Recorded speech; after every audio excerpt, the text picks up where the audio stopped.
On a brisk, sunny afternoon in the brick city of Newark, New Jersey, it is New Jersey Athletic Conference basketball in the brick city of Newark, New Jersey at the historic Rutgers University Newark campus inside the Golden Dome Athletic Complex.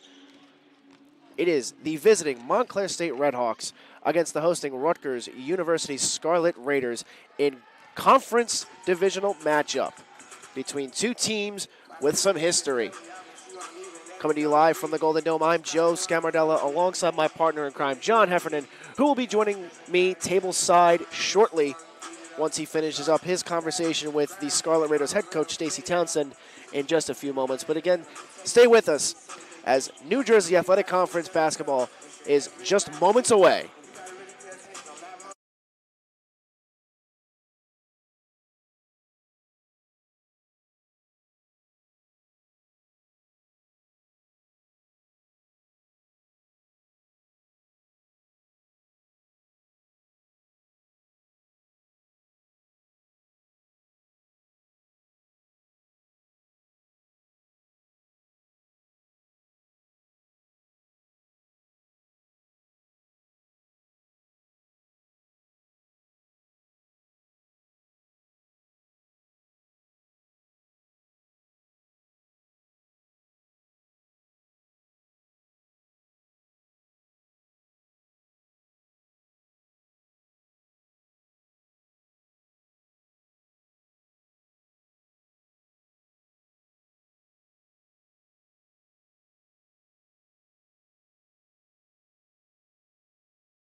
One, check, 1, 2, 1. 1, check, 1.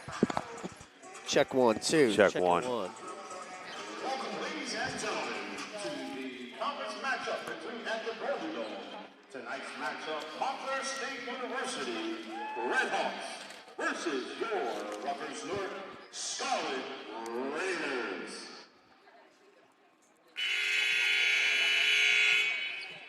Check. Please rise for the playing of our national anthem.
Good afternoon, everybody. You are looking live, Golden Dome Athletic Center, downtown Newark, New Jersey.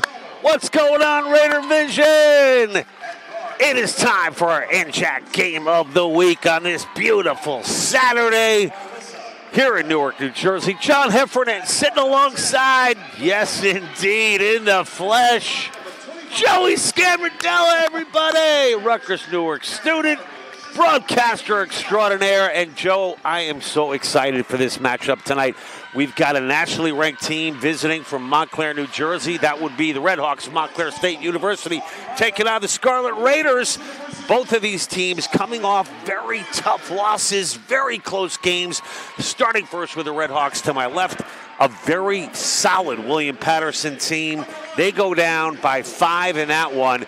Rutgers Newark coming off a loss to New Jersey City University. Quinasia Felder leading all scorers in that one for the Scarlet Raiders with 18 points. There's some personnel changes that have occurred for the Scarlet Raiders. They're a bit undermanned, but listen, it's time to play basketball. Anything can happen.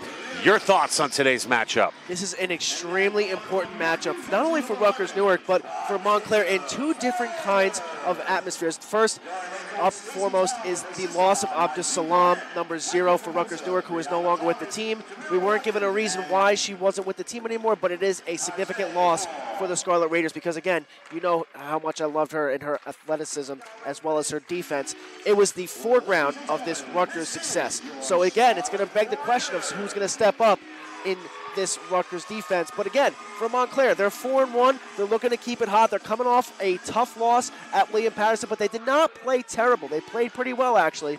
Of course, you know William Patterson is a strong team, but for Montclair State, they're looking to stay hot. They're looking to keep the things rolling, and according to head coach, was her name? Karen Harvey. Karen Harvey. Legendary head coach. She has quite the resume, but she gave it to me, said, we're still trying to figure things out. We want to get more rhythm. We want to keep the excellence going, and we are looking to come in here and pull out a win tonight. This is the 78th matchup between these two teams, and looks like Montclair State starting off the game with a technical free throw. Let's go down to the floor.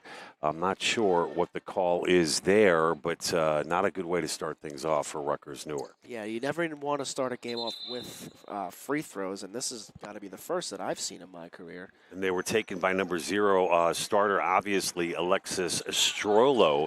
The leading scorer for this Montclair State team is Alyssa Craigwell. Certainly a player to watch, very dynamic player, according to Karen Harvey, very coachable, extremely athletic. And Montclair looking to bounce back from that loss to William Patterson. And now we will finally get the opening tip. But it is Montclair with the 1-0 lead to start this one. We'll get the update for you on those technical fouls and technical foul free throws in just a moment. But it is Montclair that wins the tip. They have possession here in the opening minute of this one. 3-point attempt, no good. Offensive rebound by Phillip. The other starters, Bella Bruce, Alyssa Craigwell, as we mentioned. Samantha Phillip, who had the offensive rebound, and number 25, Shannon Hughes. And driving to the basket, and yet another offensive rebound. This time it's Craigwell who puts up the 12-footer, and it's good. Now 3-0. The starters for Rutgers Newark, Nicole Tamario, number 1. Number 3, Arlene Medina. Number 5, Imani McKenzie. Number 11, Quinasia Felder, the leading scorer on this Rutgers team. And number 21, Emily Lieris. Emily coming back after a 2-game absence due to injury. She'll get the start here today. As I mentioned earlier, Joey, 78th meeting between these two teams, and Rutgers has not won in the last 26 matchups. And their last time out last year was a big win for Montclair by nearly 40 points. Yeah, this is going to be a tough matchup, of course, not winning the past couple of years. I don't believe that Rutgers Newark has made it across midcourt in this matchup in the first 2.5 minutes. So they've got their work cut out for them. But, again, this is the NJAC. You're going to need to find a way to win and to bypass that in some way, shape, or form in order to get the win tonight. And as head coach Stacey Townsend told me before the game against today's game, Quinasia Felder shot, rims out on the back of the rim, rebound by number 8, Craigwell, I should say. Dishes to Bruce. Bruce in the lane from the paint. It's good. That's Bella Bruce, the junior 5'9" out of Herndon, Virginia. And Westfield, Randolph-Macon. Coming into this game about 25.25 minutes per game. Has really put herself in a scoring position throughout this season. A great look by Quanasia Felder. Medina can't convert. And that's the kind of, great look by Medina. Quanasia couldn't convert. The follow-up by Montclair is no good. And down comes the rebound by Felder. Felder being harassed here by Phillip. Throws it away, and there's another turnover. Good pressure by Montclair. Up and in with the right hand goes Samantha Phillip, the 5'8" junior guard out of Norwalk, Connecticut, and Stacy Townsend's going to call a timeout. Hey, Joe, just a little more unpacking to do here in the first opening couple of minutes. We mentioned Rutgers being kind of up against it in this one against Montclair State. And the one thing Stacy Townsend did tell me is how important it is for Rutgers to finish out those tight games. Karen Harvey said the same exact thing. Karen Harvey, despite that 4-1 record that you mentioned, said every game we've been in has been close. They came back up against Willie P. It wasn't enough. Jersey City, Rutgers had the win in their hands, and they just couldn't finish. So two things both of these teams continue to work on to play an entire 4 quarters. Yeah, we saw with Newark, they lost to Jersey City just a couple days ago, 68-60. They opened up 15-7, so they start off really hot. But it's a common theme that we've seen with this Scarlet Raiders squad is that they just don't have that gas, those jet burners at the end to finish those games strong. And it leads, again, in the end, Jack, to a potential loss, in this case in New Jersey City. For Montclair, on the other hand, talking to Karen Harvey before the game, they're still trying to figure things out. And right now, they are playing extremely well, going on a 7-0 run with just about 3 minutes played so far. Yeah, you make a good point, Joe. Rutgers has yet to find a basket in this one, and you got to also recognize the fact that, Karen Harvey, the head coach in her 18th season out of St. Thomas Aquinas, has gotten her Red Hawks to multiple Elite Eights, Final Fours, the reigning NJAC champs of last season, an NCAA appearance last year as well due to the conference championship.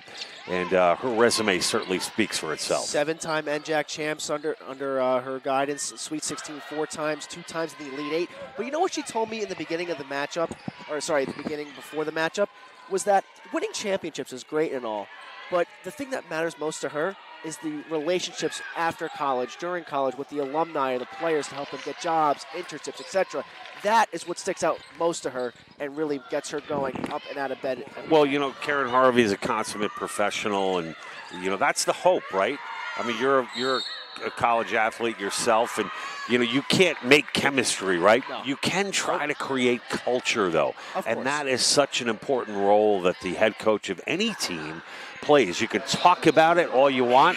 You can try, but those magical teams that can combine culture, talent, chemistry, it's a hard trifecta to hit on. Oh, yeah. But Karen Harvey's hit on it many times in her outstanding career, this being her 18th season with Montclair State. She has the method to the madness, which is why she's had so much success in her time at Montclair State. So whatever they're doing, it must be working. We talked a little bit about personnel and the chemistry we just touched on now. And with Stacy Townsend, some of the things you were talking about in the pregame, it really is a next man up attitude and gives an opportunity for other players to play and show what they're made of. As Lieris works to break the press. Up ahead beautifully to Felder. Felder up and in. That's Quanasia Felder, the senior 5'7" out of Newark, New Jersey. Finally gets the Scarlet Raiders on the board, Joe. That's what you want to see from a player like Quanasia Felder, who has such the scoring prowess that she does. You're looking for players like her to continue to stay hot, but you're also looking for players to step up like Sine Brody, who also leads the NJAC, if I'm not mistaken, in steals. So you're looking for her to step up on the defensive end, knowing that the loss of Rehana Abdul Salam this past recently, who is not with the team anymore, it again is the next man up, and that's what I want to see from Scarlet Raiders. Bella Bruce with the basket prior to the Rutgers basket by McKenzie. So McKenzie answers right back after the Bruce basket. And it's now Bruce again, or was that Bruce? I think it was number 25 that had the basket, the 5'11" Shannon Hughes. And you look at the height of this team too, Joe. Absolutely. Shannon Hughes at 5'11", Phillip at 5'8", Craigwell 5'10", to name just a few. And we've got a substitution checking into the ball game for the Red Hawks.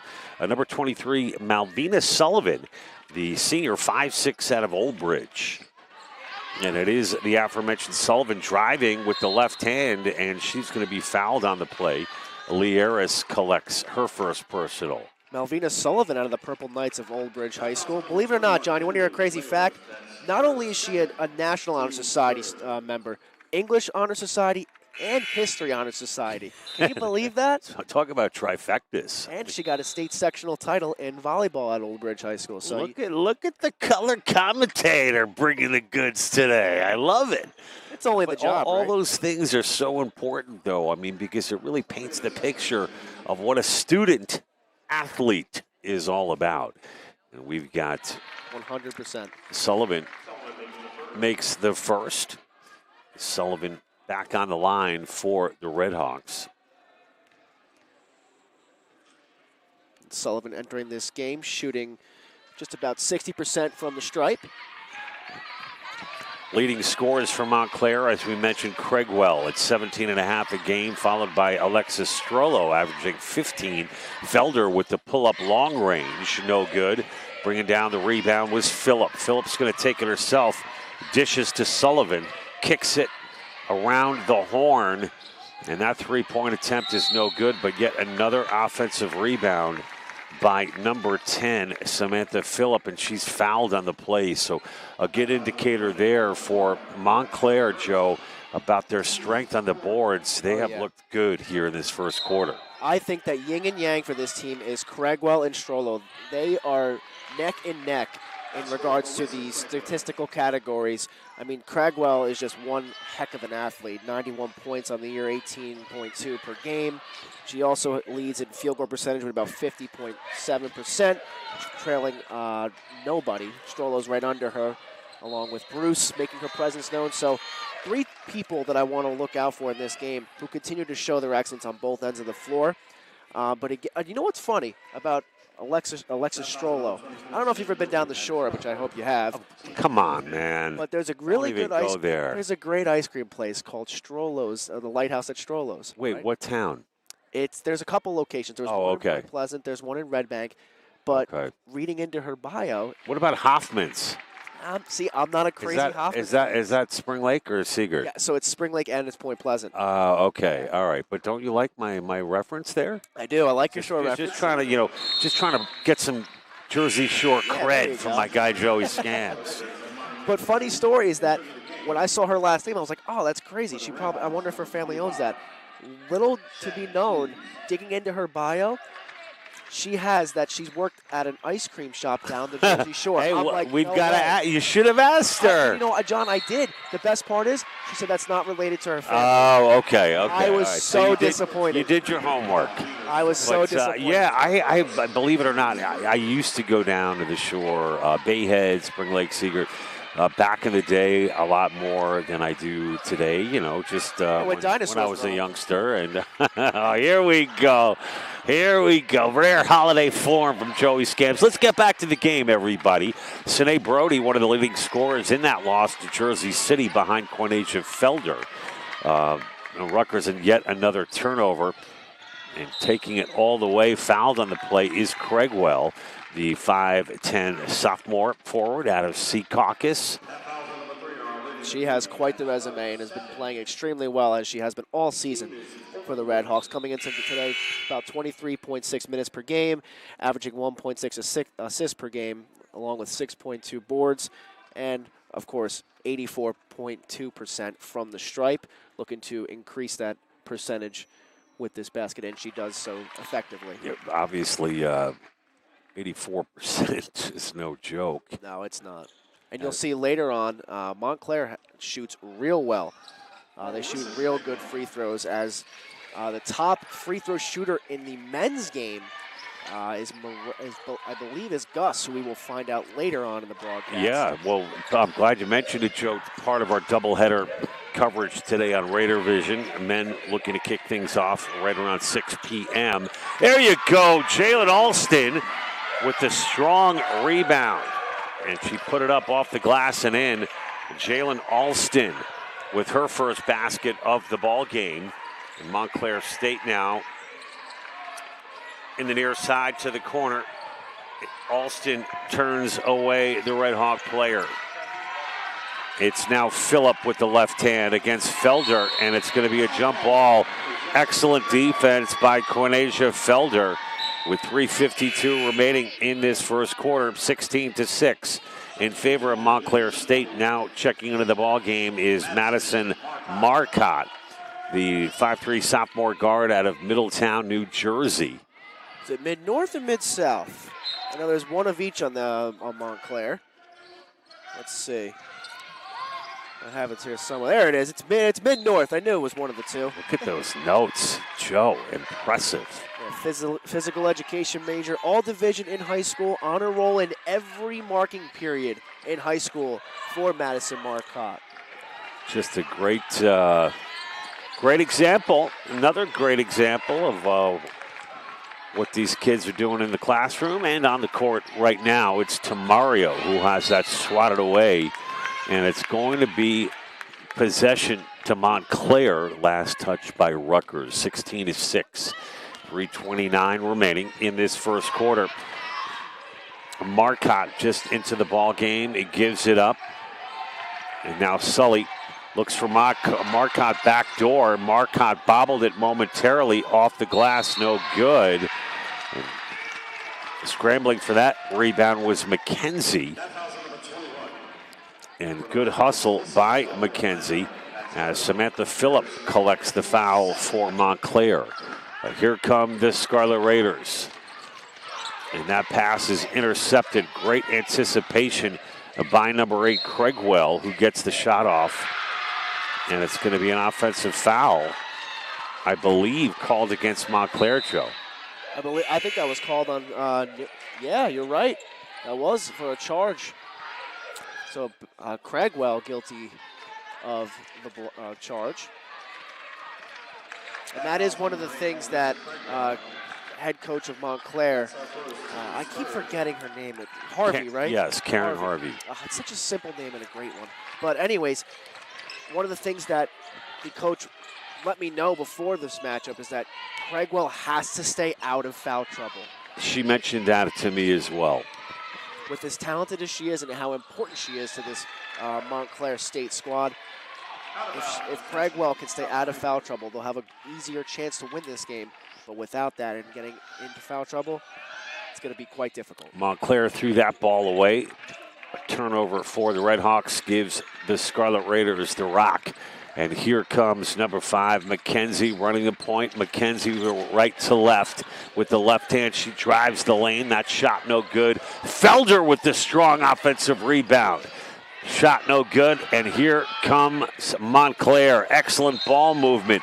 And getting back on defense there beautifully was Nicole Tamario, the 5'5" sophomore guard out of North Branford, Connecticut.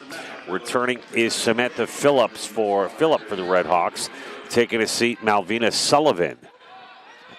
Montclair doing an excellent job of advancing the ball up court through this first quarter. The other thing, good pass inside. Cutting to the basket was Phillip with a wide open look, makes it 18-6. Case in point. Passing creates opportunity. Opportunity creates excellence. And right now, Montclair is doing a phenomenal job of both. Personal foul called on the 5'11" Shannon Hughes as she tried to catch up there to Felder. Felder had a step on her, showing her speed, and now Felder will go to the line for the Scarlet Raiders. Felder's first trip. Wait, what's... Or perhaps not. The officials are going to talk it over. Rutgers, Joe, coming into this matchup with a record of, as we mentioned, 2-6 overall on the season. Have yet to win a conference game. Losses to Camden and Jersey City. And now the tough task of battling the number 16 team in the country. If you're just joining us, I want to welcome to our live coverage of Rutgers Newark women's basketball. John Heffernan alongside Joe Scamardella. And big day in college football today, Joe. A lot of conference championships, right? At least the SEC. Oh, yeah, SEC championship. Now, Virginia John, Tech, right? Correct. Yeah. Are you a Roll Tide or a Go Dogs kind of guy? Well, I neither until about 5 years, 6 years ago. And that shot by McKenzie is no good. McKenzie collects the loose ball and gets another crack at it. And again, to the left side, misses, and there's Tamario to pick up the loose ball. So Rutgers maintains possession and control. Alston, who's looked good here in this first quarter, with the bounce pass to Felder. Felder can't convert. Taking it down now, the left side is Bella Bruce. She gives to Marcotte. Marcotte gets it back. Good look underneath Marcotte, but Bella Bruce can't convert. Got a wide open game here, Joe, as Tamario now gives to McKenzie. McKenzie with the right hand over to Felder. Felder backs it up. Felder looks with under a minute to go here in this first quarter. McKenzie now with the right hand. McKenzie backs up and finds, there's McKenzie, finding Quinasia Felder. Oh, and it lips out. And Felder will go to the free throw line on the shooting foul, and that will go against Alexis Strollo. Pace is not slowing down here, John. It is fast, it is furious, and it is a lot of Hail Mary stretch passes. I wonder if that's going to be the rhythm all game, or if one team is going to slow down the other. I'm curious to see how this will play out later on as we get deeper into this matchup. Indeed, Felder with their second free throw makes it. And Felder, I should say, now has 2 points on the game. Montclair with 32 to go. Nice move. That was number 10, Samantha Phillip, who continues to impress in this first quarter. Phillip now with 6 points. Sits atop the point column along with Craig Well. And that shot no good. Brought down by Hughes. Up ahead now come the Red Hawks. 4 different players touching the ball on that fast break. Offensive rebound. And at the buzzer, the shot is no good by Madison Marcotte.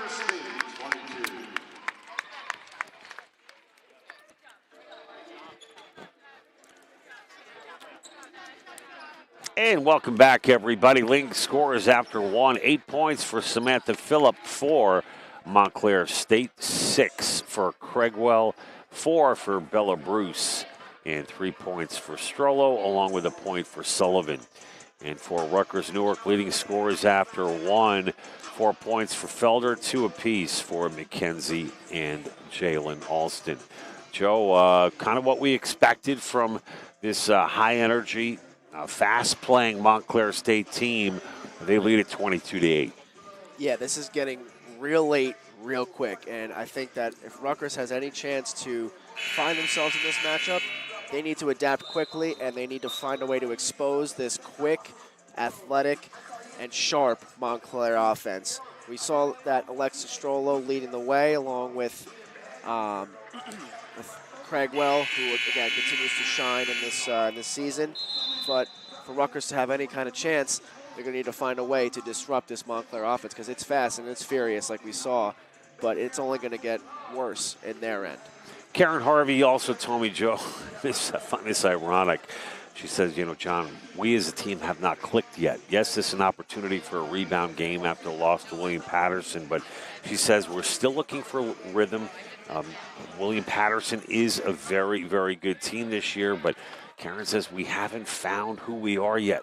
looking to grow and continue to grow, and it's certainly clicking here today at the Golden Dome. Yeah, she said that to me as well. She said that, we haven't really clicked yet with as much talent and as much skill as we have. We're still looking to work on our rotations, working on increasing our rhythm, and just finding out who we are to be a consistent team. And I love that for a coach and her players' mentality, because you never get satisfied. Up ahead now to number 24, Brody. The putback is good by Alston. And Jalen Alston's got 4 points now. She's 2 for 2 from the field. Love to see Jalen play well. One of the leaders on this team, Joe. Graduate student for Rutgers Newark. You could not meet a better kid. Really not much, not really a kid. And a big rebound there by Jalen Alston. Jalen Alston, very solid play. And a good basket there by number 24. That's Sine Brody, who snuck in behind the Montclair defense to make it 22-12. Sine Brody's one of my players to watch this season. As again, we know her defensive abilities. I think she's going to be one to step up for this Scarlet Raiders team. And a Rutgers foul, that's going to be on Felder. She got a piece of Samantha Phillip, who will go to line for Montclair State. Samantha Phillip at the stripe, coming into tonight, shooting 75% even on the season, averaging 3.6 rebounds, along with 5 points per game on a 25-point total coming into tonight, not counting those that she has scored already. I was talking to Stacy, too, prior to the game about scores. So referring to Stacy Townsend, the head coach for Rutgers Newark. She said, listen, we haven't put a full 4 quarters together. She's not about moral victories. It says, I put myself up against any team in the country. And you got to compete, got to play the game, and it's all about who competes harder. And no one competes harder than number 8, Craigwell, as she gets fouled and count the basket. And Brody picks up her second personal, so an opportunity here for a 3-point play. Craigwell has really turned into a phenomenal player. 7-time NJAC Rookie of the Year last year. The D3Hoops.com Rookie of the Year, first team All NJAC, All Met, first team, and of course, NJAC Rookie of the Year, period. End of story for Alyssa Craigwell, who continues to shine as well at 5 feet 11 inches out of Secaucus, New Jersey. And Joe, when you have a coach like Karen Harvey, want to give Stacy a lot of praise too for just continuing to work and mold this Rutgers Newark team. Rutgers is a very tough school to get into, and of course. But Karen, when she told me that number 8, Alyssa Craigwell, is the most coachable player, or at least at the very top of that list, that she's ever had, that really speaks volumes. Karen Harvey doesn't throw those compliments around just, off the cuff. She's very, very good at what she does, and it really says so much about the sophomore, Craigwell. And that's what you want to see from a player with the ability of Craigwell, because the sky is the limit, not just for her, but for Montclair State as a whole. And you know what? You see that assist there from Craigwell. She finds the open player for 3. If there's one area that Craigwell might want to work on, is her ability to distribute the basketball.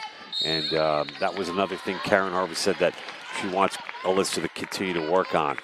And you saw it there in that last possession by Montclair. And that was the first thing that Karen Harvey mentioned to me, was that she's looking to distribute the basketball more around the floor to her teammates. And you know what? It seems to be working great. You can tell she's coachable because she already has 2 assists on this game. So whatever she's doing darn well at it.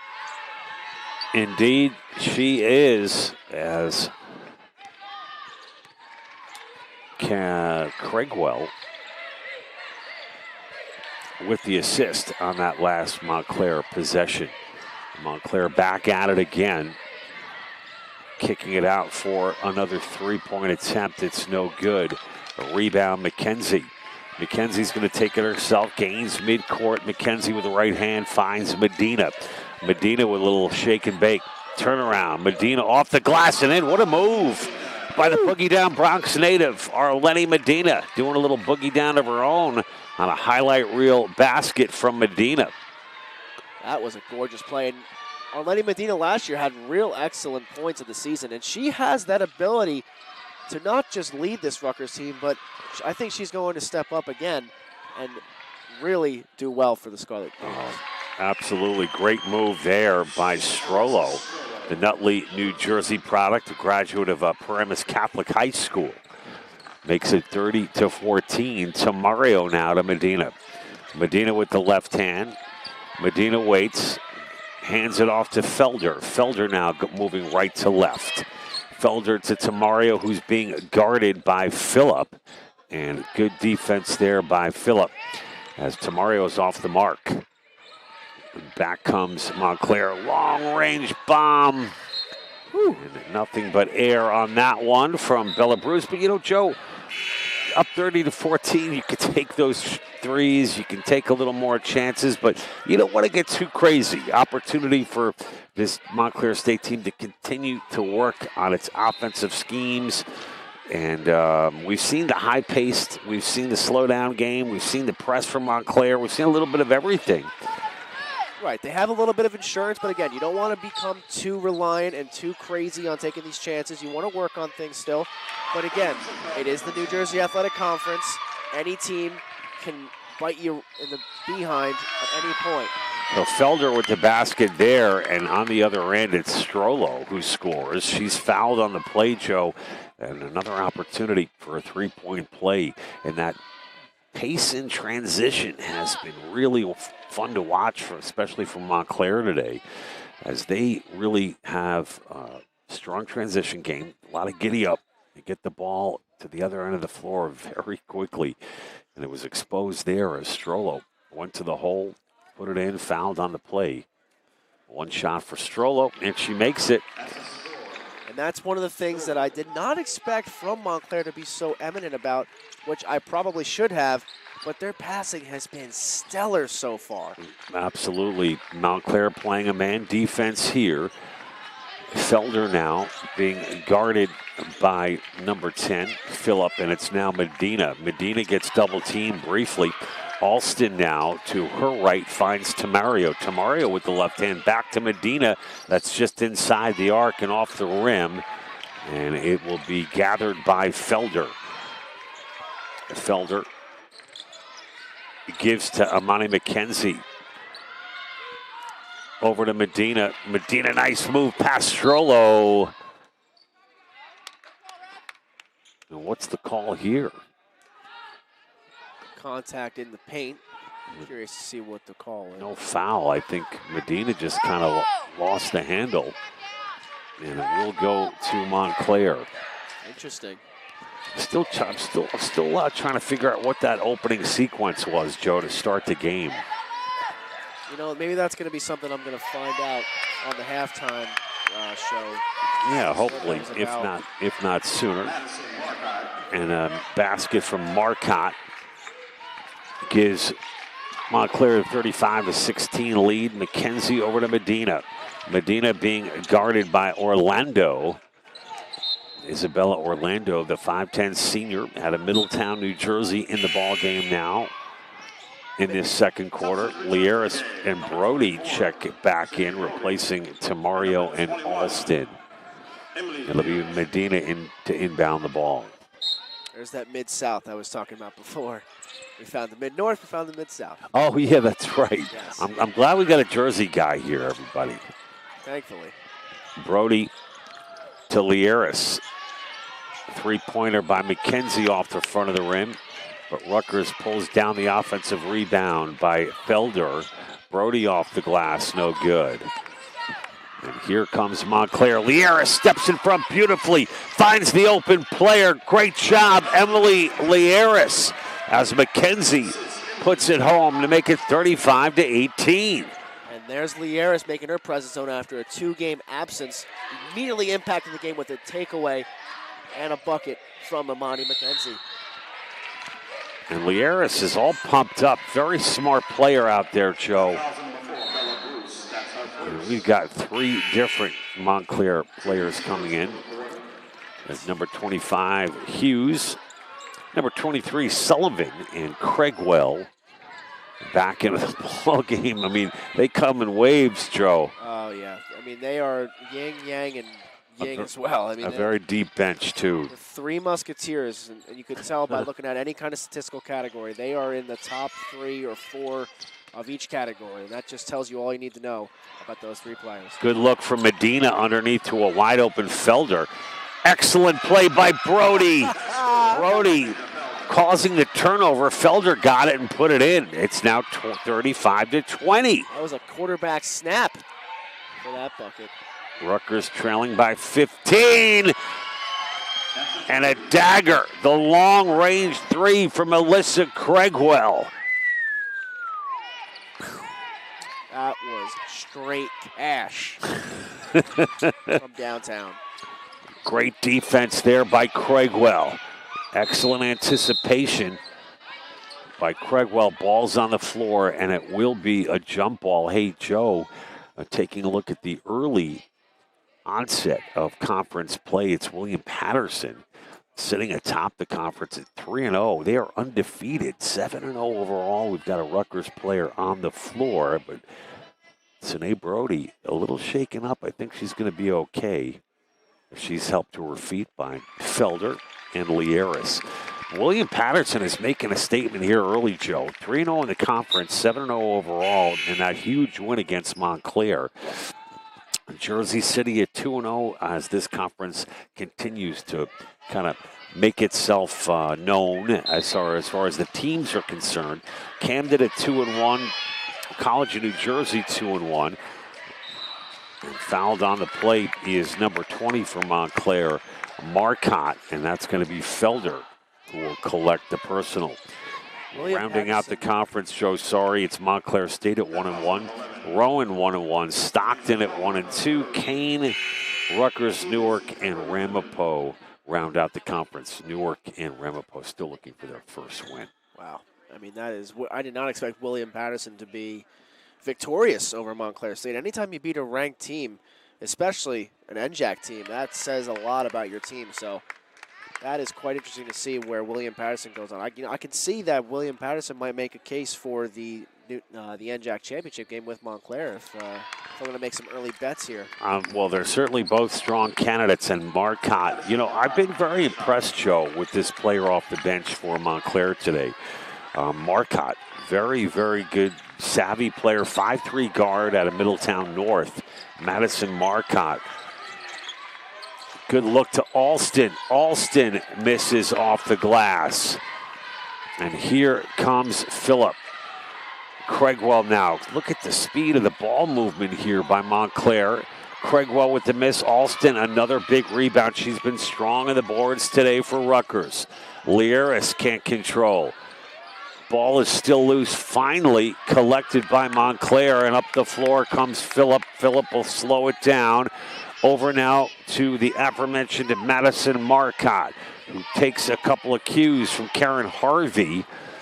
We're down to 2:20 remaining in the second quarter. Shot clock's down to 12. And a foul on Tamario as she gets tangled up with Sullivan. And Joe, as we mentioned, big men's matchup coming up after this one. And Joe, I understand we're going to do a little switcheroo on Wednesday. We're going to get your little play-by-play chops. I mean, if it's up with you, hey, I'm all for it, man. That's what this is all about. You know, I've got some big color commentary shoes to fill, though. So, you know, I'm going to have to write out my notes. You're making me blush, John. Don't worry, I'll let you cheat off elementary school style. I won't have a little folder. Hey, I mean, you're still in that phase, though. I'm not saying you do this, but I mean, I can't. In college, hey, yeah, knock on the door. Can I borrow your notes from lecture the other day? I had a doctor's appointment. Yeah. Oh yeah. Some folks would be horrified.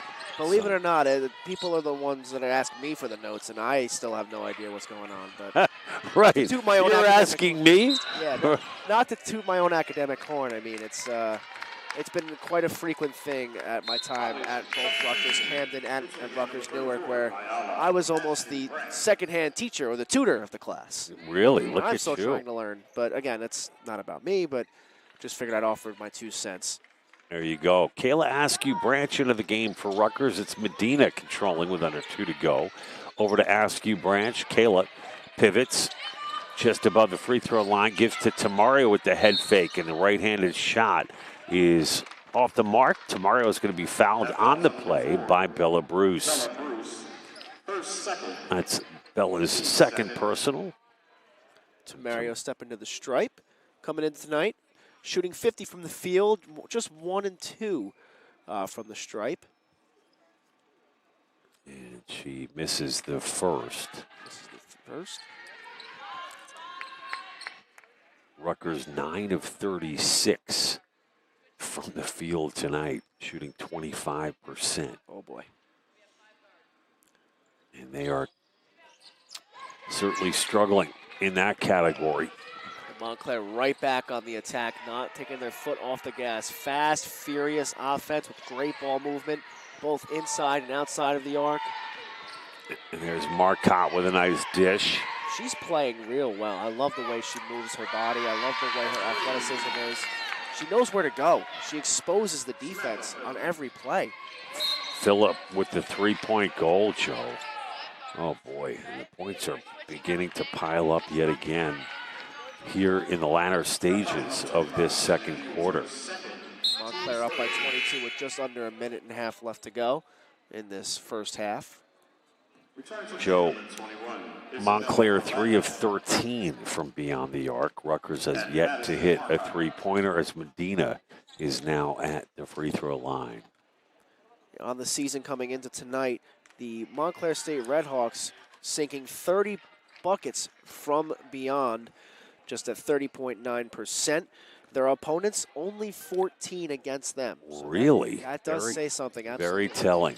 Medina misses the second, but Joe, you can't expect to shoot 25% from the field and have good results. So that's going to have to change in the second half for the Scarlet Raiders. Absolutely. They're going to need to find a way to get players like Craigwell or Strollo to perhaps foul more, get into foul trouble, get a little bit more aggressive. I think one of the things that for Rutgers Newark, what they need to start doing is not forcing passes inside the paint. We see a lot of times where Medina would look for Askew Branch or Lyris. She was driving from the 2 to the 4 and just not forcing it through the paint to try to get the easy 2 under the bucket. But again, that's an opinion, but I think that'll only benefit them in this second half. Montclair in the all red as it's Sullivan for her second free throw. And it's good. Rutgers in the home white. And we will be covering the men at 6 o'clock as they go at it. Joe, a lot of storylines in that one. Oh, yeah. That we're going to look to unpack. But 2 seconds left in your first half. I got my notes ready, so we should be good, John. We got plenty of storylines to hit. I like it. I like it. A minute left to go in this first half. Montclair controls yet again from deep. Oh, ball's loose, and good hustle there by Sullivan. Sullivan's also off the bench, has played very well tonight, Joe, for the Redhawks. Combination of Marcotte and Sullivan showing the depth of this Montclair team, and it'll be a timeout for Karen Harvey. You know what I like about Sullivan? Those black shoes, man. Whoa! Let's do this here. There we go. It's too. You know, it reminds me. You remember that? Well, you're probably too young. The Tyson look. He would. Oh no, but he didn't wear socks. He didn't wear socks. She's got the black shoes, the black socks. It's a great. I love that. Oh yeah, it looks good. Stick out, and honestly, it kind of reminds me of Kobe Bryant earlier in the days, right? Yes. Now, if I'm not mistaken, did the Fab Five in Michigan, did they wear all black? Well, weren't they known for the baggy shorts? Baggy shorts, yeah. But Chris Webber and Juwan Howard. Yeah.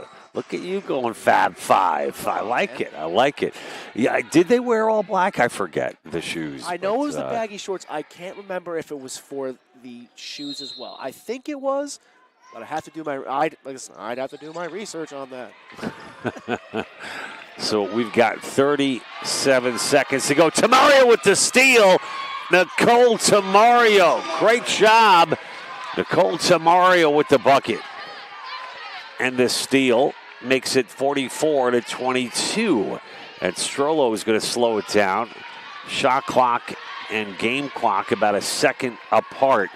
We've got 12 seconds on the shot clock as Montclair will set up one last attempt here. Strollo has that one knocked away. Was that Alston? No, excuse me, that was Brody. So Strollo will inbound the ball with 4.3 to go.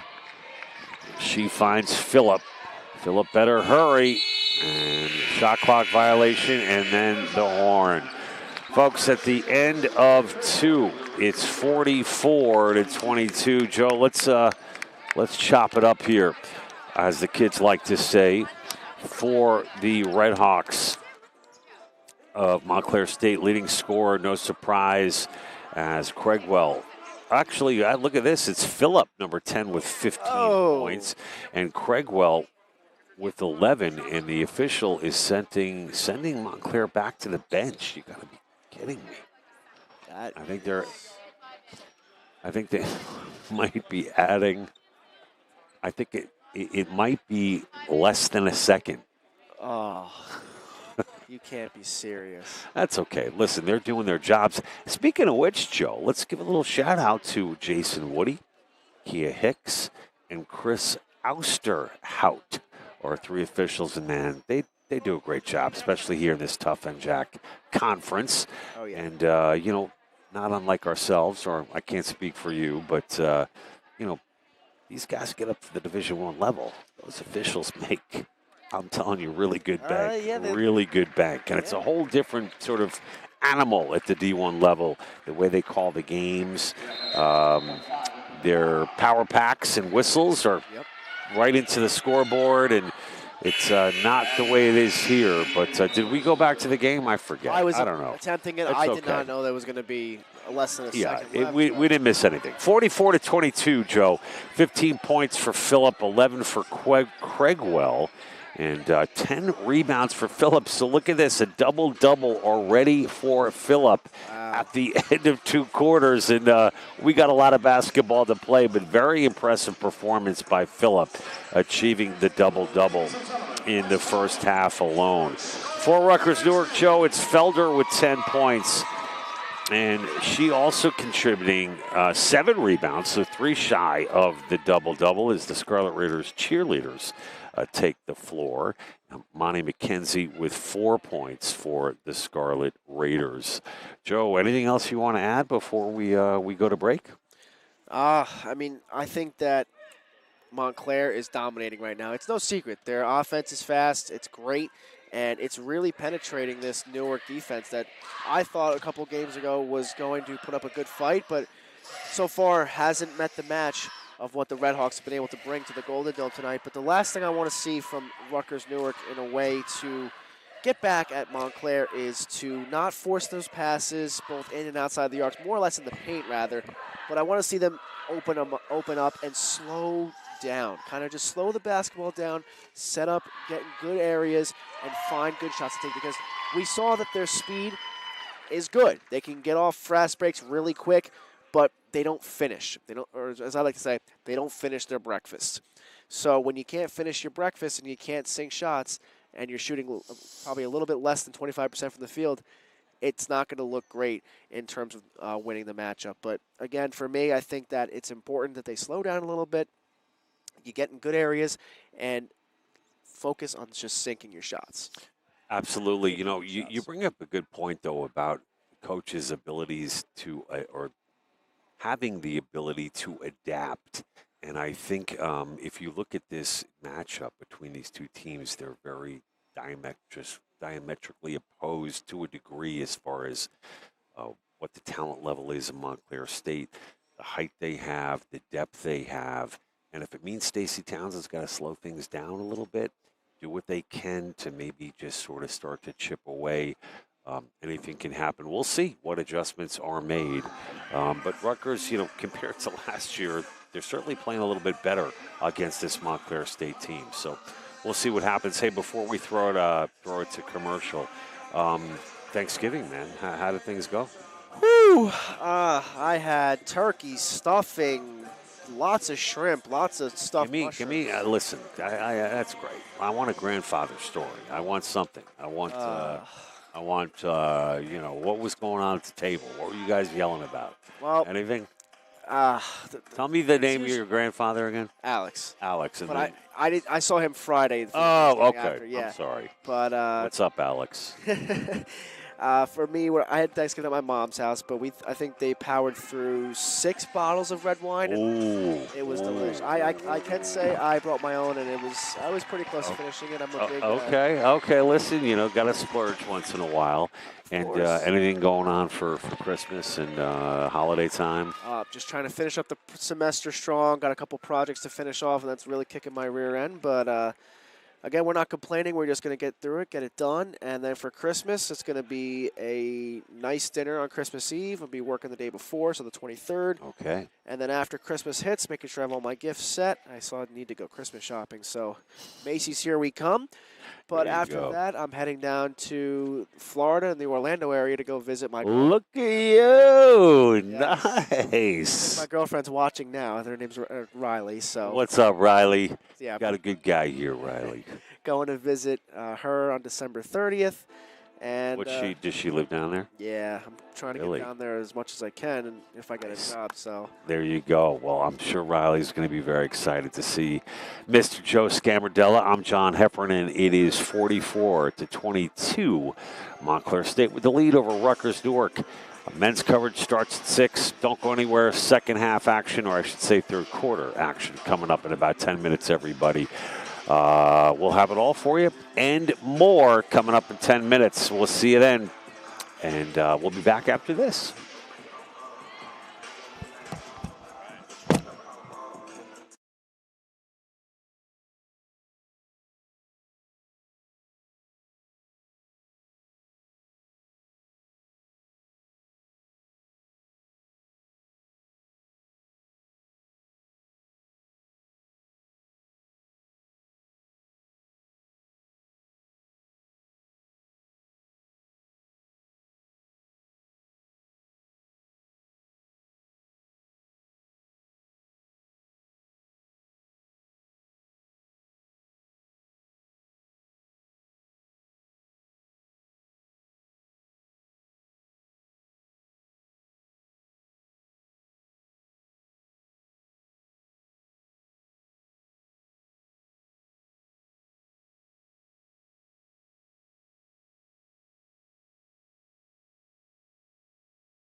And we're back here live, Golden Dome Athletic Center. Gosh, I look good today, Joe.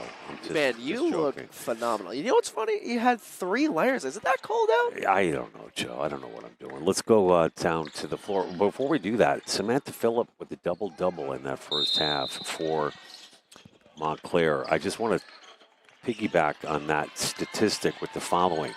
Averaged 10 points a game last year, averaging just 2.5 points a game this year. Really a coming out party today for number 10 for Montclair State. Again, if you're just joining us, Samantha Phillip, the junior guard out of Norwalk, Connecticut, with the double-double. And she's back out there on the floor now for the Redhawks. Quite a play she's been, quite a player she has become. Oh, wow, I can't speak. Quite a player she has become so far this season. And, you know, you look for that growth. That was the exact word that Karen Harvey used. And number 10 certainly growing by leaps and bounds in this matchup here in our NJAC Game of the Week, live from the Golden Dome Athletic Center as we reset here in the third quarter. And we got a jump ball, Joe. You mentioned about Samantha, sorry to cut you off, but you mentioned about Samantha Phillip, John.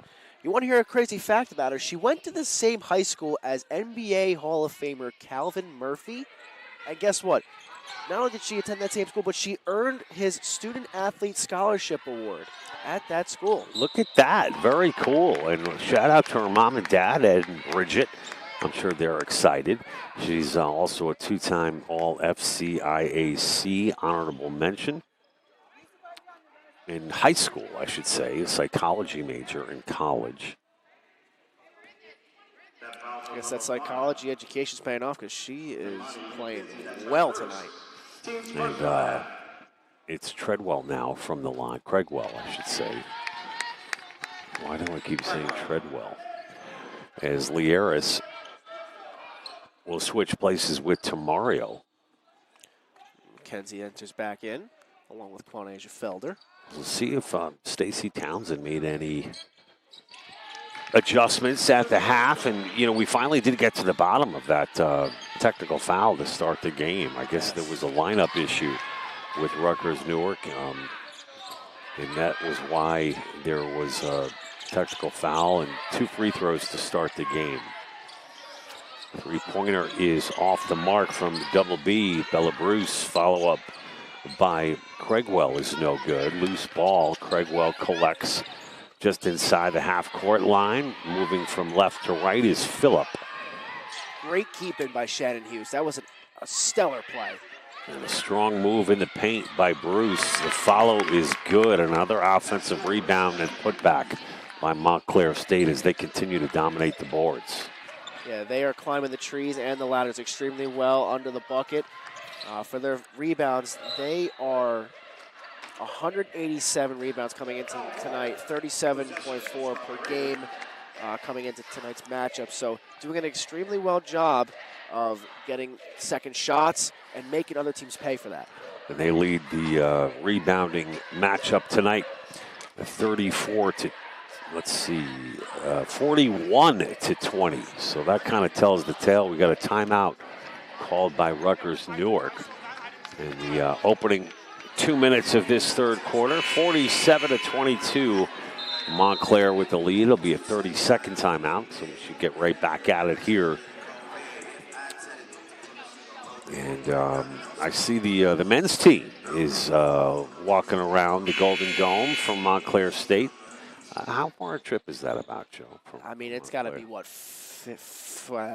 25 minutes maybe? That's it? Yeah, I was thinking maybe a little longer. I asked Karen Harvey before. I said, how was the drive? You know, it's Christmas time. It's cold. It's miserable outside. But she said it was easy. 25 minutes. Not too bad. Not too bad at all. Not as bad as the York College game that the women's team had to travel here. That was over 2 hours long. That was from New York, kind of from your neck of the woods, John. That's right. That's right. And a foul is called as Mackenzie was driving on the baseline. Shannon Hughes with the foul, her third foul of the game, so something to monitor as this game gets later. They don't want her to get in foul trouble, but you know, Sine Brody with only 2 first-half points. I like to see Sine step up her game here in the second half as Felder drives and is fouled. and I also want to see some consistency from Jalen Alston, a graduate student who's got tons of experience, has played 4 years at Rutgers Newark, and hasn't averaged under 15 minutes per game in each of those seasons. So I want to see her kind of step up into the veteran role and exploit some defensive flaws on other teams that they might have, or really just put the ball in the basket a little bit more, no? Yeah, a big body, too, in Jalen Alston. And I see Alston has only been credited with 1 basket. I could have sworn she had 2 in that first half. She might have. I mean, again, you know how flimsy, I should say, these stats could be. Medina with the miss, Brody with the offensive rebound, and that attempt is swatted away by Bella Bruce. We'll stay the same way. That is odd, though. Jalen, I mean, unless I was seeing things, I thought she had 4 points in that first half. Try to get clarification on that one. Mackenzie's got 4. Bella Bruce is someone who I have been watching all game. I'm really impressed with her. Funny thing, she's a black belt in karate also. No way. That's and I think that's what her physicality is showing in my eyes. There's a mishap pass by Montclair, turns possession over to the Raiders. Bella Bruce with a... Or excuse me, that's a turnover from... That was Montclair, correct. Sorry, we flipped sides, but she's been very physical this game. Otherwise known as Bella Bruce Lee in the martial arts circles.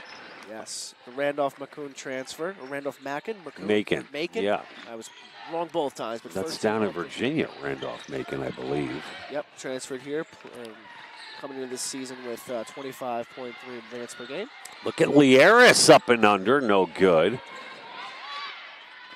Here comes Phillip, who's working off that double-double, and the follow by Craigwell is good. Alyssa Craigwell. Just such a pure, smooth, athletic rebound and put back by Craigwell. Man, she's got the goods, Joe. She can shoot. She's got size. She has basketball IQ also. That has really been poignant tonight, and it's showing in this matchup. Looking for a little give and go between Felder and Brody, was knocked out by Montclair. And returning is Marcotte, along with Hughes and Orlando. Isabella Orlando, senior, 5'10", has played sporadically here in this game. Marcotte intercepts the inbound. Up ahead to Strollo. Strollo with the 1, 2, 3, and good. Just a strong move by Alexis Strollo out of Nutley, New Jersey.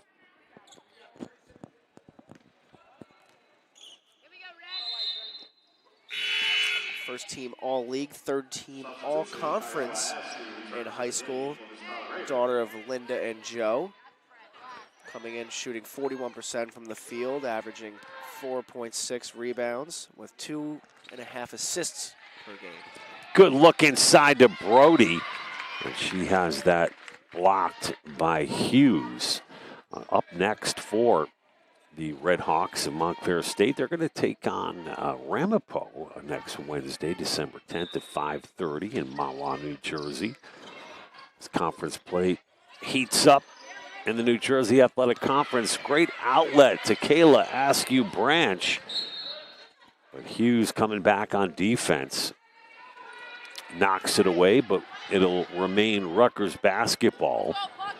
It's 51-23 here in the first 5 minutes of this third quarter. And it has still been all Montclair possession so far, or theoretically speaking. Oh, great steal by Brody as she's going to go coast to coast. She intercepted that inbounds pass, creating the turnover. Nope, still Rutgers ball. And McKenzie will inbound for Rutgers. Definitely. McKenzie looks, finds Tamario. Sorry about that, Joe. No, you're good. I just want to point out you can definitely see the tenacity starting to grow with Rutgers as they get on the board. A great pass there by McKenzie to Kayla Askew-Branch, who gets her first basket of the night. She's another player I want to see step up too, especially with her presence in the paint. She's got great size and a great ability to board a lot of balls. The three-pointer by Hughes is off the mark.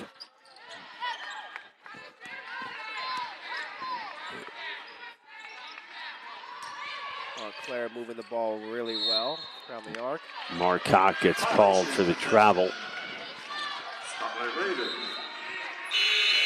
And checking back into the game for Montclair, Alyssa Craigwell replacing Strollo. Another player looks to check in for Montclair. It's Katie Dichter, the 5'5" freshman guard at a Colts neck. Hey, nice to see a Jersey Shore reference. Fancy Colts neck. Oh yeah. She's a finance major, the Shore Conference assist leader in women's basketball, all conference as well. AP Presidential Scholar. And her and I share one of the favorite movies of Grown Ups. Well, look at you. Wait, don't tell me. Grown Ups is with Kevin James? One of, yes. Hey, Adam Sandler? Oh, yeah, there you go. Okay. Chris Rock, All right. David Spade. And there were a couple of Grown Ups movies, right? Two of them? Yep. There you go. Good look underneath to Brody on the inbounds, and she'll be fouled on the play. It's definitely one of my favorite movies. I've got many of them. Orlando picks up the personal as Bella Bruce returns. She's replacing number 21 on Montclair. Isabella Orlando. Isabella Orlando. That's her second. Brody on the line. And you know, John, I think that another part of Rutgers Newark in regards to what they need to improve on is their ability to make free throws. It's spotty at times, where it is consistent at times, but it's, again, overall spotty, and there's not enough consistency there. I think that's where a lot of their offensive struggles have been pertinent. Well, 3 of 9 tonight, Joe, certainly isn't helping the Rutgers cause. And we've got a steal and a basket from Dichter, who was just inserted into the ball game, and the freshman gets her first basket of the night. She's serving up slices of deuces all over tonight. Funny fact, speaking of slices, she worked at a pizza place since she was 14 years old. Nice. A little spicy meatball on that basket from Dichter. Quarterbacking this offense and really swinging it. 3 by Phillip is no good, and here comes Brody on her horse. Brody, right hand, left hand, up and in. No basket. Traveling violation called against Brody as Jalen Alston returns. Kayla Askew-Branch will take a seat. Medina also back in for Rutgers for Sine Brody. Brody gets called a foxtrot. Did not expect that. Limping off the court is Samantha Phillip from Montclair. That's not a good sign. We hope she's okay. She seems like she'll be all right. Might have hopefully just rolled an ankle or did something minute. I don't know if we'll see her back. If we don't, Phillip finishes with 15 points along with 12 rebounds. There's the double-double. Craigwell for 3 off the front of the rim. Rebound by Alston. Jalen Alston now has been credited with 3 rebounds. Felder's got 7 for Rutgers. She is so consistent, Quanasia Felder. A real great player for Rutgers Newark. Strong move by McKenzie, but she can't finish. And back comes Strollo, and the follow is good by number 40, Katie Dichter. Dichter making her presence known on the floor tonight, finishing 2 buckets for a total of 4 points tonight. Love to see that from a bench player. Not in over 3 minutes, and you've already got 4 points on the board. She looks like she's been playing the whole game as far as kind of getting right at it. Only had 51 minutes coming into tonight with 5 assists and 5 steals and averaging 1.2 rebounds. So love to see someone coming off the bench and doing well for Montclair State. She was involved there, creating the jump ball, which the possession arrow will favor Montclair. And the last basket by Rutgers from Arlene Medina, number 3, makes it 55-28. And Strollo up ahead now to Craigwell. Craigwell with a strong move, but she's fouled on the play by number 14. That's Alston's 3rd. So Alston in a bit of foul trouble now with 2:12 to go in the 3rd quarter. Craigwell finds herself on the line once again. Went 1-1 her last attempt. Succeeds with her first. On this side, Craigwell. So Montclair leading 56-28 with just over 2 minutes left to play in this 3rd quarter. John, what do you think is going to be going on Stacey Townsend's mind in regards to what she's going to speak to her team on what they need to not just improve on, but change up? Well, turnover is certainly one of them. We just saw another there, and a strong, no doubt, foul from Amani McKenzie. Yeah, I just think more, but ball movement, a little more structure to their offense, rebounding, turnovers, and got to shoot the ball better, Joe. Absolutely, just percentage-wise. Yeah, I think that's exactly the way you put it. It's perfect because for me, it looks almost like the Wild West. Their offense kind of looks lackluster. A little more cohesion, perhaps. Yeah, just a little bit more structure, like you said, more rhythm and just more, I guess structure is the best word to put it, more dynamic. It kind of just looks like they're throwing the ball everywhere looking for the open man, but when you're not shooting well from the field, it doesn't really help that your offense really has no definite structure as what it has seemed like tonight. 12 of 46 from the field, Joe, for Rutgers. It's 26%. Felder off the side of the backboard. And Strollo is going to take it herself. Strollo goes baseline, kicks it out beyond the arc. And that rims out from Bruce. Bella Bruce with a karate chop attempt at 3. I like that, John. That was good. That was good. But no dice on that one. In comes number 3, Christina Turner, 5'3" sophomore out of Burlington Township. I believe this is Christina's first foray into the matchup tonight. Yeah, only 7 minutes on the year, 50% from the field, going 1 from 2. Only 3 points on the year as well. And get this, she plays the piano. Tickling the ivories and also out on the hardwood tonight. Very multi-talented. Tickles the ivories and tickles the twine. That's it. And, you say only, Joe, and it really speaks to the depth of this team as there she goes. Turner with a good pass underneath. 1, 2, 3, tick-tack. Craigwell. Wow. And just there, we talked about the ball movement that Rutgers needs to do more of. It just was vintage Montclair State right there, Joe. A tic-tac-toe play that Craigwell finished beautifully. Her jump shot is just a thing of beauty. That was all started by the sophomore we were just raving about for head coach Karen Harvey. That would be Christina Turner, number 3. And 1 shot remains here from the charity stripe for Amani McKenzie. And as Amani McKenzie goes 2 for 2 on the line, watching her tonight, she's stepping up into that role of quarterback and point guard on this offense for Rutgers Newark, and I like that. But I think the one thing that she needs to not necessarily improve on, but do a better job of is utilizing her teammates and kind of just slowing things down. I love her for ferocious tenacity. I love how quickly she can get the ball out and up the court. But I think if they find more structure, she could be used in a totally different aspect to where it'll really help out this offense for Rutgers. Well, I've said it from the jump regarding Mackenzie. She's got the goods. She's got so much upside. Yes. Amazing athletic ability, great moves, but she's got to finish. Yes. Especially close to the basket. And the foul is going to be called on Mackenzie. She gets to the rim. She's got great ball handling capabilities.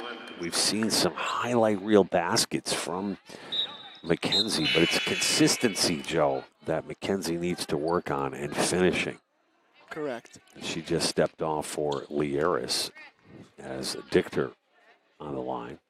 Emma Kaur enters the game, the freshman at 5'9", 37 minutes on the year, shooting 43% from the field. As Montclair State's Katie Dichter sinks another free throw.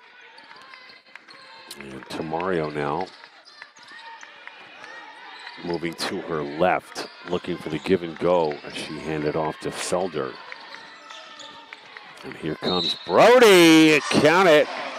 Sine Brody, and you know, we talked about Sine needing to pick things up in the second half, and despite this score, Joe, it's nice to see Sine Brody showing what she is able to do. Not a whole lot of that today, but certainly a beautiful basket there, and three-point play is complete. Get some bright flashes, and that's what I think needs to happen for players like Sine Brody to help this Rutgers team get more victories. A traveling violation. There you go. Rutgers is going to get it back, Joe. Brody now with 5 points on the night. 11 for Felder, leads all Scarlet Raiders. 7 for Mackenzie. So Mackenzie, are we able to pull up Mackenzie's team individual high this year, Joe, at all? Alston underneath, no good. And at the buzzer, it's no good. Well, yeah, I can check it out in the stats right here. So, folks, at the end of 3 quarters of play, it's 62-34, and Karen Harvey has officially emptied her bench, as we will see 5 new Montclair Redhawks into the game to start the third. John Heffernan alongside Joe Scamardella, and Joe just more of the same in that third quarter, leading the way. Phillip, as we mentioned, came out of the ball game. She's got the double-double. In her absence, Craigwell has emerged as the leader in the points category. 18 points for Alyssa Craigwell for the Redhawks to go along with 12 rebounds. So another player hits the double-double plateau for Montclair. And I literally think we've seen every player, nearly every player in this ball game for Montclair. And if we haven't, we're going to see him here to start the fourth. I think the only one I haven't seen is number 13, Claire Southfield, 5'11" junior out of Andover. But again, in a situation like this, why not empty your bench? Why not try some new things, take some weird shots, try some new structures, new schemes, new rhythm? Let's get weird out there, Joe. Yeah, let's, why not? What's there to lose? You're up above 30 points with 1 quarter to go. It will be Rutgers inbounding the ball to start quarter number 4. It's 62-34. Tamario to Alston. Jalen now pivots and gives to Core. Core with the left hand. He's being guarded by Craigwell. Over to Brody, who just had a strong 3-point play to end that third quarter. And she's picking up where she left off. Fouled as she drives to the basket. And it's going to be a foul on number 10, who is, in fact, back in the ball game, Joe. Samantha Phillip as you said earlier, didn't seem to be too shaken up. I thought she might be done, but Phillip is in to start the fourth quarter. Love that mentality. Get back out there and play your heart out. That's what you love to see. And I think that's part of the reason why Montclair is so successful. You have players like her who have that never give up, never satisfied attitude. Get back out there, rub some dirt on it. For a baseball guy, rub some dirt on it and get right back out there. There you go. Showing her toughness, Samantha Phillip. And Brody hits the deck. You almost said hit the turf, huh? Mark cut up ahead with a nice pass to Craigwell. And no, it's going to be an offensive foul called against Craigwell. No basket. Craigwell with a little smile on her face. But, Joe, you were talking about strategy and what can Rutgers do to improve. And, sometimes it's just as simple as one team having more horses than the other. And Montclair State, what a move by Nicole Tamario, Joe. Certainly we mentioned the depth and a very overall well-rounded, talented Montclair State team that we're getting a look at here today. Yeah, that might be the case, John. Again, they have players like Strollo, Craigwell, Bella Bruce is who I was looking for. Samantha Phillip, too, coming out of the woodwork tonight. It does seem like a case of just more horses. As a quick jumper 3-ball, it's good. My gosh, that was a long-range 3 from number 23, Malvina Sullivan. It's in the shoes, John. It's in the shoes. Sully going with the black socks and black shoes. Has a steal after that 3-pointer. She might have been fouled on that play, Joe. So it is Felder getting called for the foul, and she's just one away from fouling out of this game. That was one of the things that head coach Harvey, Caroline Harvey, right? Karen. Karen. Yeah. My apologies, folks, for botching the name so much. It's given me such trouble, and I don't know why, but that was one of the things that head coach Harvey of the Montclair State Redhawks told us about Craigwell, is that as talented and as great as she is, her inability to escape foul trouble has been present this season, and it's been an issue that they've been trying to deal with at Montclair. Indeed, Tamario now going coast to coast with the pull-up jumper. No good. Craigwell pulls down the rebound, and here comes the locomotive. Alyssa Craigwell. That's all world right there, Joe. All world. That's just dominance saying, I'm here, look at me, try to stop me. And the truth is, you can't. That's what we call a slasher, man. She just has that ability to find a seam and get to the hole in such quick, short order, I should say. And a foul called. Dichter called for the foul. Stroller returns along with our new pal, Christina Turner. Well, Turner actually not getting into the game. Oh, no, Turner is in the game. And Sullivan will come back, and Craigwell is out for Karen Harvey. So a 40-point deficit with 7:36 to go in this game. So Joe, I'm taking it you're not a math major. No. Very good guess, John. I am not a math major. 30-point deficit. Is it 30? Oh, wow. Hey, I'm just getting you back for the dinosaur comment. Oh, boy. Brody. I said 40, didn't I? That was Brody underneath Joe. I'm just teasing Joe. Come on, man. At this point, it's hard to do the math when there's this much of a differential. Look at that. Yeah, 3-pointer is no good. Give and go chest pass, just a classic Montclair State play. You are getting back for the dinosaur comment. I like that about you, John. Keeping me on my toes, even though if I can't do simple math. Oh, come on, man. If you can't have fun doing this, Joe, we're doing something wrong, right? Oh, yeah. We're not splitting atoms out there on the floor, although, very good sciences here at Rutgers Newark. Excellent. Good business school, excellent law school. Yeah, math I can't say because I didn't exactly pay attention, nor do I like doing numbers, which is why you and I are in the same boat there. I'm a dual journalism and English communications major. There's some contact between Bella Bruce and Jalen Alston, it looks like. That was a violent shove. Joe, you much of a soccer guy at all? You know, I never was a soccer guy.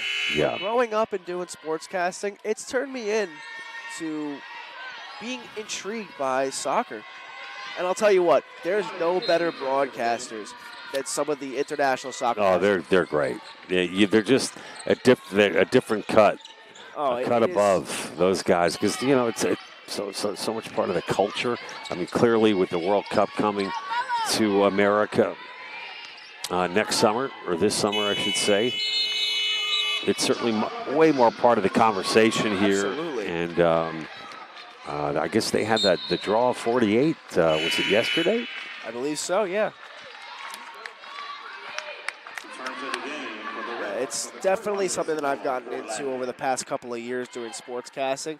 And there's one sportscaster from soccer that I particularly like. I can't remember his name, though, but he just recently retired. He was a English premier sportscaster. Very renowned, very well known. But no basket. Had some of the best analogies I've ever heard in my life. Yeah, and they've got, especially the Brits, because they've got sort of that the grasp of the English language, and they use their different lexicon and different words. They just make it sound better. Their allusions and analogies are hysterical, and they're funny too. Great Yes. senses of humor, and also I could say the same about rugby too. Some really good rugby announcers. Yes. A lot of your good, strong European teams in that world of rugby. What a sport that is.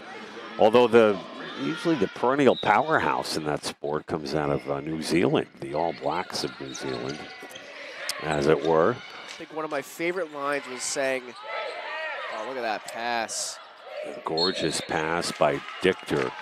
And Turner had her attempt blocked, but it'll stay the same way as Strollo will inbound the ball.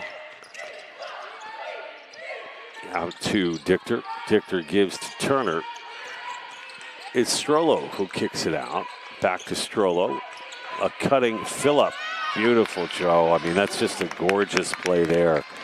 Excellent ball movement and a streaking Phillip finishes that impressive passing clinic by Montclair. Now off the miss, here comes Turner.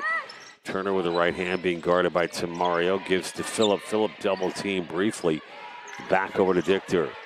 And now the three-pointer by Orlando is off the mark.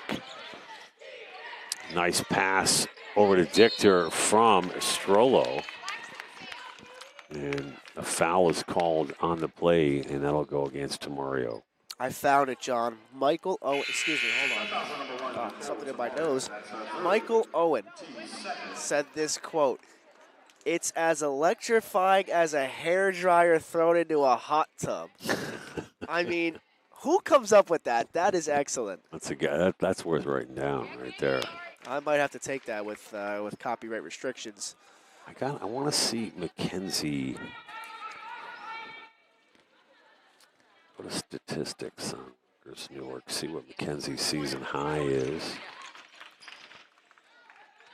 Speaking of high, you know what I'm high about right now? There's What's no that? halal food on Saturday here. There's no halal truck. Oh, the truck is not here on the weekends. Look at Turner behind the back. Turner has that one stolen by Brody. Brody off the foot.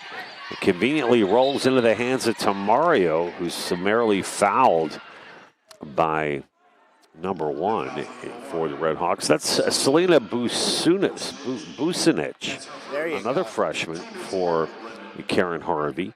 5'5" guard out of Hillsdale, New Jersey, and Pascack Valley. That'll put Tamario on the line.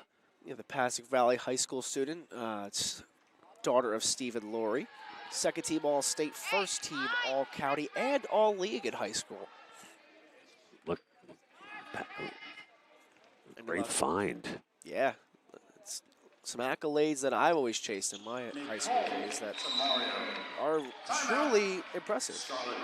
As we have a timeout. Hey, I'm going to ask Jalen. Jalen, we're live on the air. Just figured it out. Under 5 to go, I'd ask you a question for this old guy who can't find the high score for number 5, Monty McKenzie. Can I find that? What's her career high? I have the stats up here, Jalen, but that's Jalen Event, ladies and gentlemen. Guy who stirs the drink here at the Golden Dome. Sports information director, doing double duty as he normally does. Speaking of stealing phrases, I'm stealing that one from you. Stirs the drink. You smart aleck, you, John. 11 is her career high. When was that? 8 games. Oh, she's a freshman. Her career high is 11. Okay, thank you, Jalen. So she's getting close to her career high. I'm glad I have my stats right at glad that I have the stats right at my fingertips. You know, if we had that only took about 10 minutes. Sorry, folks. That's all right. Again, like we said, you're an old guy. It's all right. You're full of wisdom. Here we go. But I'm sure you could use a tax machine, right? Or sorry, fax. Jesus Christmas. Fax machine. Listen to you. Fax machine. So, in fact, McKenzie, her career high, 11 points for the freshman. Shovel. Medina up ahead to Tamario. Hey now. Great job by Medina with under 5 to go. It's 71-42. You're chipping away. Never say never, right, John? The jump ball is called on the floor. 9 points for Brody. So she did, in fact, pick up her game, Joe, in the second half. Good. She just had 2 first-half points. And 7 now for McKenzie, 11 for Felder. And the steal by Dichter. She'll be fouled on the play by Tamario. With 4:21 to go, Joe. It's a 29-point lead. So I meant to ask you, John, you're a frequent guy here at the historic Rutgers Newark campus. Yes, sir. Knowing that the halal trucks are not here today for some unknown reason, which I cannot fathom, what are some good eat spots, eateries around here? Oh boy, I'm hungry. Let's see. There's a Whole Foods that I go to now and then in Newark, but some places close by. You know what, man? Oh, well, there's driving the hole, great move.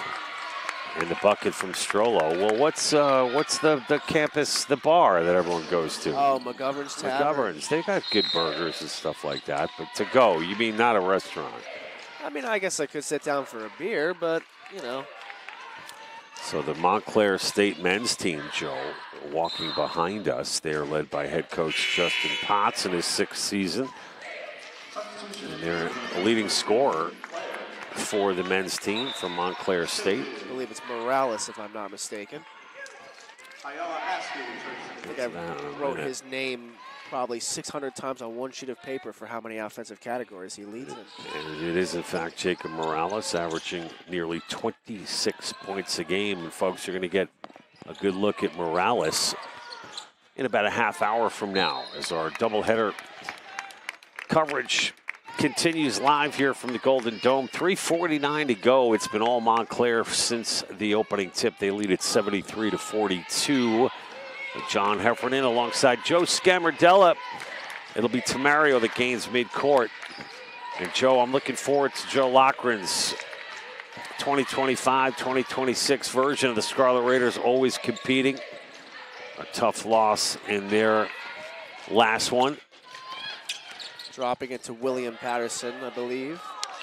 Close matchup. And that shot is off the mark. Medina picks up the rebound. And there's Marcotte again, I believe, or is that Sullivan? Hard to see through all the bodies out there. In fact, it was Selena Vasunic You know what I like about Arlene Medina? She throws her body anywhere. She goes all out. She really does, and it's 4 quarters for Medina. 4 quarters, throws her body wherever it needs to be. She's my favorite player on this team. And she's so mature. I say that unabashedly. She is so mature whenever she speaks to us, getting ready for a broadcast, or just even in the halls during school. I really look at her as you know, one of the leaders on this Scarlet Raiders team, and you know, she lets her actions speak for herself. Yep. Not a big talker on the floor, but you know, handles her business and is highly respected by her teammates. Without a doubt, and I can't say greater things about her. Kayla Askew Branch is fouled on the play. And the foul will go against Haley Bentz, another freshman, 5'10", out of Manville, New Jersey. Askew Branch on the line for Rutgers. So Askew Branch coming into tonight on the stripe, shooting 56%, excuse me, as she increases that slightly. Makes the first for her 3rd point of the game. And what I was surprised to see is that she has 2 steals and is averaging just under 4 rebounds per game. I love to see that. Very nice. Very, very good stuff from Kayla Askew Branch here in the waning moments of this ball game. Branch, a sophomore out of Newark. And that shot's going to fall short. For those that are interested, the score of the Rutgers Scarlet Knights game, who are visiting Big Ten rival Michigan, are trailing 79-43, unfortunately. Hoping that they can go on a 30-point run in the last half of that game. Steve Peichel. Yes, sir. Sullivan. Nicole Sullivan with the basket. Christina Turner. What am I talking about? That's Christina Turner for the Montclair Redhawks. Continuing to tickle the twine, John, as she tickles the ivory. We love it. Her first basket of the ball game. And Kayla Askew Branch with the basket. There's under 2 to go. But Christina Turner, man, I like this kid. Very steady player. And the steal from Brody. Sanae Brody up and in for Rutgers. That right there, that play is what Sanae Brody and Rutgers has been missing all night, and what they are going to need to see from players like Sanae Brody if they want to have a chance of beating teams of this stature like Montclair State. Brody now with 11 points.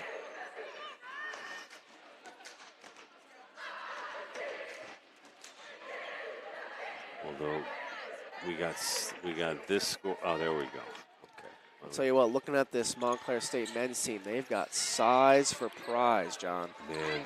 This is going to be a great matchup at 6 o'clock, or just after 6 o'clock, depending on the commencement, or excuse me, the finishing of the women's game. 3 ball. So Montclair with the second look. Count the basket. Strollo gets fouled. 3-point opportunity for Montclair. Strollo not letting the foot off the gas at all here with 1:17 to go. Strollo now with 12 points, make it 13. It's Selena Busanic. That was Busanic? That was Busanic, oh, yes. I apologize. No, no worries. Joe. I got you, John. Don't worry. Don't you worry, my friend. Freshman out of Hillsdale. Medina off the mark. Felder with the offensive rebound. She'll be fouled. So 17 points for 20 points, I should say, for Craigwell. Craigwell is also pulled down 14 rebounds and dished out 2 assists. The other double-double, as we mentioned. Just another great performance for Cragwell. As Felder heads to the line. Felder hits the first. Dichter with 9 points. Strollo with 10. Phillip with 17. Craigwell with 20. Dichter with 9. John, I know you're a big Georgia Dogs fan, like my father, Mookie. They're leading Bama 14-0. Oh, that's the conference championship? Yes, sir. SEC conference champ. That's big. That's big. Yeah, my buddy's son was the starting tight end there. Won 2 national championships, number 86. Not 1, but 2 rings. John Fitzpatrick, who was drafted by the Atlanta Falcons. Wow, that is a story. He's been bouncing around the league a little bit mostly as a what do you call it? Taxi? The practice squad. Practice there you squad. go. Yeah. Goes to show you how competitive life in the National Football League is. Medina comes away with it up ahead to Brody. Brody can't convert. 23 seconds to go. A nice look inside and a traveling call against Claire Salfield. Man. The 5'11" junior out of Andover, New Jersey. Claire Salfield. Christmas must be stuffed at that household. She's one of 5, John. One of 5 kids. Her siblings, Liam, Gwen, Maggie, and Finn. Very nice. I like it. I'm one of 5, Joe. Are you one of 5? Yeah, one of 5. You can believe that. All sisters, too. So God help me. Oh, wow. But, So not a lot of testosterone in that household, I don't believe. Well, you know, that's where the tough guy came in. So when I came on the scene, it all changed, Joe. It all changed back in ancient times, folks. That's going to do it. Final score: 78-48, and Montclair takes it by 30. And they improve now, Joe, to 5-1 on the season. Montclair. Yep, that is going to be 5-1 for the Montclair State Redhawks as they continue to stay hot in a victory of 78-48, 30-point differential at the Golden Dome Athletic Complex. And for Rutgers, again, transcending to 2-7 on the year, 0-3 in the conference, extending their conference loss record, or excuse me, their conference loss streak to 4 games straight now with a loss. So definitely some work to be done for the Scarlet Raiders as they head back to the drawing board and trying to make an attempt to appear in the NJAC conference or seem prominent. Oh, we're here. Sorry about that, Joe. Got to give me the heads up, man. Sorry. 4, as you mentioned, Joe, 4 in a row, 3 conference losses in a row. And they fall now to 2-7 on the season. Let's just run through it for you real quick. Once again, folks, the leading scorer for the Scarlet Raiders, finishing with 12 points, was Felder, 11 for Sine Brody, and Amani McKenzie with 7 points.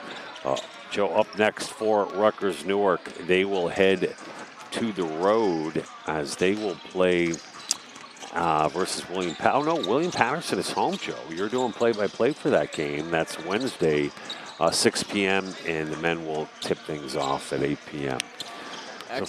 So, Joe, we don't have a lot of time. We got a quick turnaround here as we get prepped for Rutgers, Newark, Joe Loughran, and the Scarlet Raiders taking on Montclair State. And a huge matchup for both of these teams. We'll have all the coverage for you starting in about 20 minutes, folks. Joe, any final thoughts on Montclair, Rutgers women? Well, Montclair is ranked for a reason. They showed out a great performance at the Golden Dome today. Their offense was clicking on all ends, and the fact that head coach Karen Harvey, thank you for picking it up, but head coach Karen Harvey saying that they're still trying to find their rhythm and work on certain things. I love that from a coach because they're still trying to get better and they're striving for perfection. You always want to strive for perfection, knowing that you'll never reach it, but you always want to be perfect. And that is the goal, and that is the standard that has led them to be the number 16 team in the nation and continues to be the reason why they are 5-1 on the year and are sitting near the top of the New Jersey Athletic Conference. You know, sometimes those losses in tight games earlier in the season, you can build on those. And we've seen it time and time again. A team may look a certain way in December, and it's going to be a whole new ball game come January, February, even March into the postseason. But can't get too far ahead of ourselves. That's the beauty of New Jersey Athletic Conference basketball, and just basketball alone, is that, again, any team on any given day can beat anybody. And that's just the beauty of basketball and just what makes the New Jersey Athletic Conference so special and how competitive it is. Every game, every shot, every minute, every quarter, is that anything can happen. It doesn't mean one is always going to be, top dog for a while, but that's what I love about this conference and this basketball in specific. And I'm looking forward to see where not only Montclair State goes, but where Rutgers Newark is going to head to as well later on in the season. Now they are 2-7, looking for, again, a conference victory. They got a lot of work to do, but I think they can do it. I think they still have time, and I'm confident that Stacey Townsend is going to continue to practice hard, and they're going to lean on their leaders, and they're going to find someone to step up, such as Sinai Brody, perhaps Jalen Alston, or another student athlete who might find their way and really take charge in quarterbacking this Rutgers squad. Absolutely. Rutgers came so close to getting that first conference win against Jersey City. Not to be here tonight. The final once again from the Golden Dome, 78-48. Montclair State moves on. And coming up next, Joe, Rutgers Newark men's basketball as they take on the Red Hawks as well. Tip off in about 20 minutes from now. Until then, folks, have a great night. Don't go anywhere, though. Keep it on Raider Vision. If you do have to step away, thanks so much for joining us on this broadcast. Next one coming up, as I mentioned, in about 20 minutes from now. For Joe Scamardella, I'm John Heffernan, everybody. Let's go Scarlet Raiders, and we'll see you back here in about 20 minutes.